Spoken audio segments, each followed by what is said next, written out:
فکر کن یه جزیره صنعتی توی بوشهر داره یه غول میسازه. یه هیولای فولادی که طولش به اندازه 2 زمین فوتباله، یعنی 250 متر. اسمش افرامکسه. نفتکش 113,000 تنی. وقتی تحریم بودیم و لایسنس های خارجی لغو شدن، مهندسای ایرانی خودشون دست به کار شدن. از 0 تا 100 طراحی و ساخت این کشتی رو خودشون انجام دادن. توی 2 سال این غول از روی کاغذ اومد توی آبهای آزاد. میشه گفت که این غول میتونه 750,000 بشکه نفت رو یه جا جابجا کنه. فولاد مصرفیش هم 21,500 تنه، یعنی یک کوه از فولاد. حتی انجمن مهندسی دریایی ایران این سازه رو به عنوان سازه برتر فولادی سال انتخاب کرد.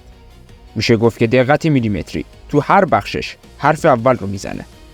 اولش این نفتکش سفارش ونزوئلا بود، ولی حالا داره توی آبهای خلیج فارس تست میشه.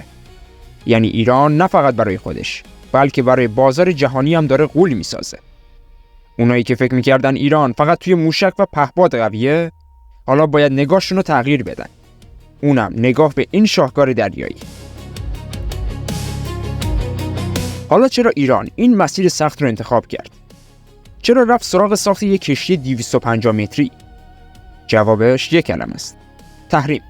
وقتی وزارت خزانه‌داری آمریکا ناوگان نفتکش ایران رو تحریم کرد، حتی خرید کشتی‌های دست دوم هم غیر ممکن شد. کشتی‌های قدیمی دارن فرسوده میشن. خطوط نفتی نیاز به حمل و نقل دارن و ایران نمیتونست برای همیشه وابسته باشه. پس یه تصمیم تاریخی گرفته شد. یا باید زمینگیر بشی یا خودت دوباره بسازیش.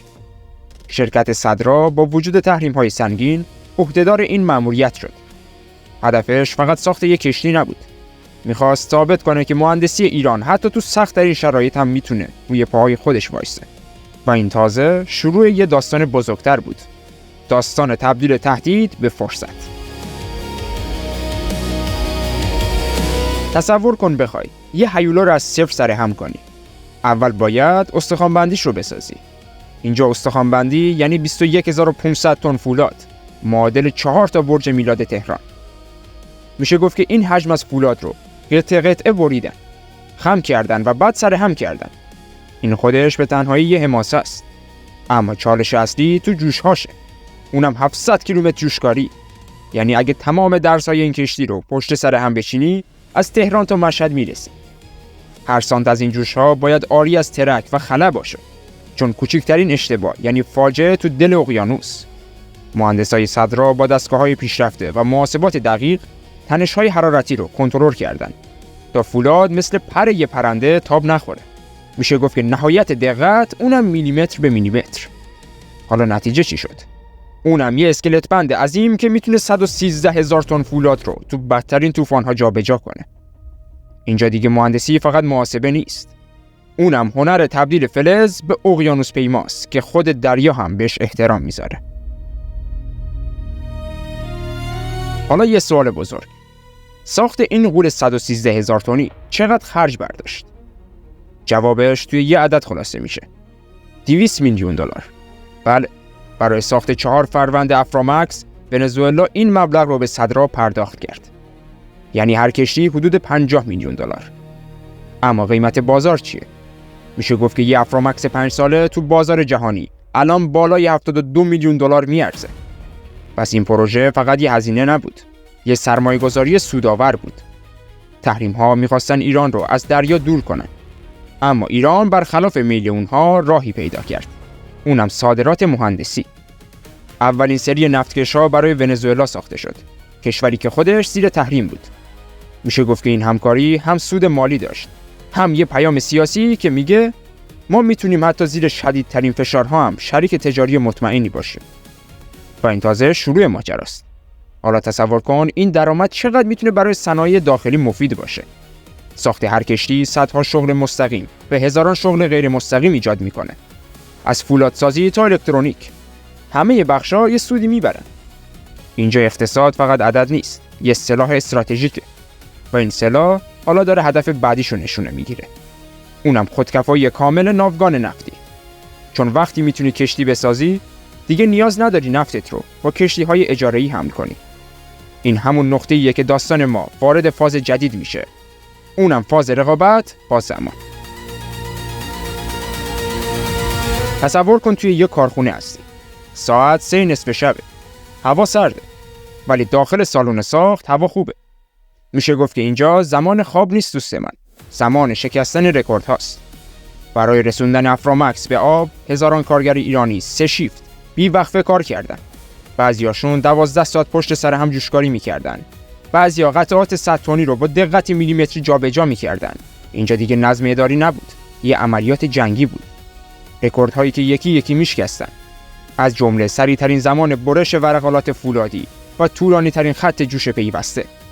هر بخش خودش چالش بود. وقتی سیستم پمپاژ سوخت دچار مشکل شد، تیم مهندسی فقط تو 48 ساعت وقت داشت تا طراحی جدید رو ارائه بده و در کمال ناباوری اونا موفق شدن.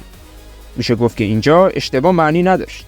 هر تأخیر یعنی افزایش هزینه و از دست دادن اعتماد. اما پشت این رکوردها یه انگیزه جمعی خوابیده بود. اونم غرور ملی. کارگران این کار میدونستن که دارن تاریخ رو میسازن. اونها نه فقط یک کشتی، بلکه اثبات میکردن که ایران میتونه هر کاری رو انجام بده.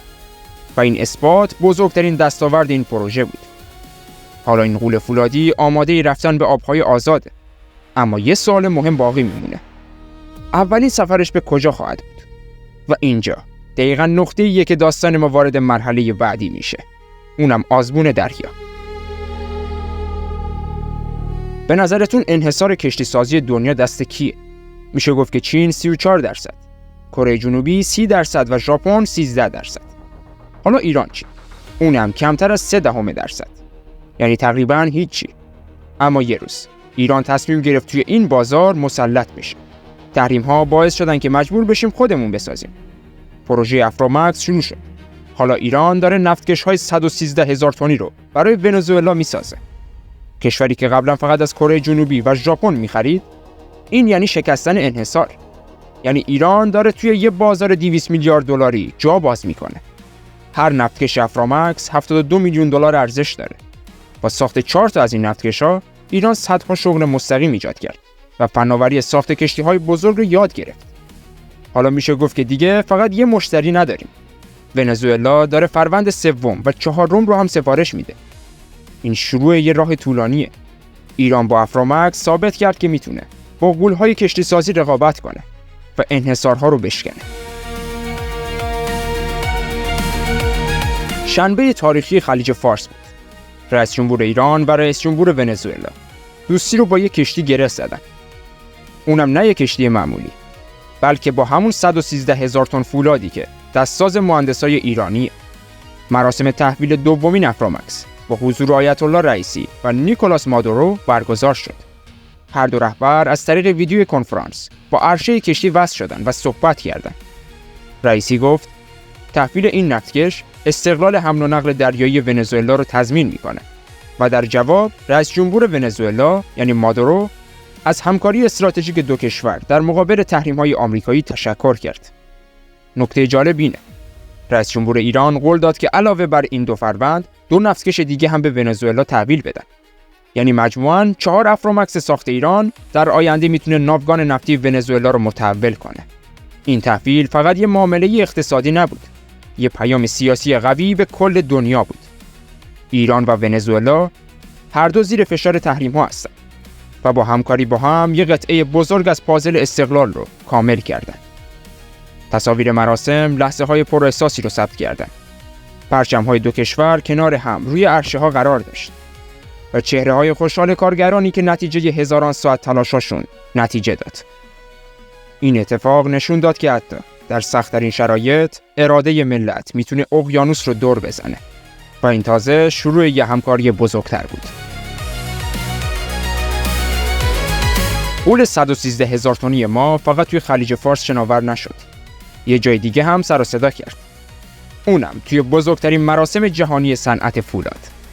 تصور کن توی یه سالن بزرگ نماینده‌های غول‌های فولادی کره، ژاپن و چین نشسته باشن و اسم ایران رو اعلام کنن. اونم پروژه ساخت نفتکش افرامکس صدرا. همه منتظرن یه پروژه معمولی از یک کشور تحریمی رو ببینن، ولی با دیدن جزئیات فنی تعجب میکنن. طراحی بدنه فولادی، تکنیک‌های جوشکاری پیشرفته و مقاومت در برابر خوردگی آب شور، همش با فولاد ایرانی. داورها میگن این سطح از مهندسی استانداردهای جهانی رو جابجا کرد. میشه گفت که اون جایزه به ایران رسید و فقط یه تکه فلز نبود. مهری بود روی پشت جلد کتابی به اسم خودکفایی. همونجا بود که غول‌های کشتی سازی فهمیدن که یه رقیب جدید اومده که قواعد بازی رو خودش می‌نویسه. بعد از تحویل نفتکش دوم به ونزوئلا، نوبت به مرحله بعدی رسیده. اونم ساخت افرومکس‌های سوم و چهارم. این بار دیگه خبری از شوک اولیه یا ترس از نبود دانش فنی نیست. مهندسای ایرانی حالا با تجربه 2 کشتی قبلی میتونن مثل آب خوردن نقشه رو اجرا کنن. میشه گفت که در ادامه حتی سرعت ساختم بیشتر شد. میگن ممکنه که زمان ساخت از 36 ماه به 24 ماه برسه. کارگرهای قدیمی که کمی قبل باهاشون آشنا شدیم، الان آموزش‌های پیشرفته‌تری دیدن. دستگاه‌های جوشکاری جدید وارد خط تولید شدن و کیفیت جوشکاری هم بالاتر رفته. اما هدف فقط تحویل 2 کشتی دیگه به ونزوئلا نیست. مدیران صدرا و خاتم الان چشمشون به بازارهای جهانیه. میخوان نشون بدن که ایران میتونه برای کشورهای دیگه هم نفتکش‌های بزرگ بسازه. حتی صحبت از طراحی نسل جدید افرومکس با موتور دوگانه سوز و مصرف سوخت کمتر هم هست. این یعنی ایران داره از یه سازنده صفر به یه نوآور در صنعت کشتی سازی تبدیل میشه. پس آینده ایران روشن‌تر از همیشه است. خط تولید پرظرفیته، نیروی متخصص آماده است و تقاضای جهانی بیشتر میشه. و این تازه فقط شروع راه برای تسلط ایران روی آبهای آزاده. داستان فقط فولاد و جوشکاری نبود. این داستان رفاه ملی بود که با اتکا به خودمون اتفاق افتاد. از جمله اشتغالزایی مستقیم برای بیش از 3000 نفر توی بوشهر و حتی صرفه‌جویی ارزی عظیم، یعنی پول کشور توی ایران موند. و بعدی اقتدار توی آبهای آزاد، یعنی دیگه هیچ کس نمیتونه نفت ما رو زمینگیر کنه. ما نشون دادیم که با دانش بومی میشه از انحصار جهانی در اومد. این پروژه نماد اینه که تحریم‌ها نتیجه برعکس دادن و برای راحت کردن خیال خودتون تمام منابع و اسناد واقعی این پروژه رو توی توضیحات همین ویدیو گذاشتیم تا خودتون از نزدیک ببینید که همه چیز مستنده و هیچ دروغی یا تخیلی در کار نیست. حالا میخوام تو هم بخشی از این جریان باشی. اگه این روایت برات جذاب بود، حتما کانال رو سابسکرایب کن. اون زنگوله رو بزن تا ویدیوهای بعدی رو سریعتر ببینی. لایک این ویدیو یادت نره و نظرت رو هم تو کامنت ها بنویس. تا پروژه‌های خفن بعدی از ایران عزیز سربلند و مقتدر بمونید و تا اون موقع بدرود.